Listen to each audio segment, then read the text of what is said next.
Und Frauen, die wahrscheinlich auf Frauen stehen. Und alles andere, weil es gibt... Hast du das mal, hast du das mal bei Heike gemacht, das mit dieser Zunge? Nee. Warum machst du das schon 3-mal bei mir? Weil ich auf Männer stehe. Ach so, King. Das ist Florian Schuster. Ja, so ein Politiker. Einer von da oben. Politiker. Einer von da oben. Nee, die da oben können wirklich was Schwanz machen. Sicher, dass wir hier lang müssen. Ja, ich glaube schon. Auf was schwörst du? Was ist? Auf was schwörst du? Auf meinen Penis. Ja, okay. Das ist halt jetzt da, glaube ich. Da hinten ist Erotik-Store. Das ist gerade komplett... Du hast komplett ein Mädchen gerade angefilmt, ne? Ja, aber guck mal, da rechts ist Erotik-Store. Die hat dich angeguckt.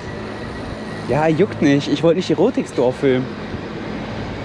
Ich hab dich gerade gesaved.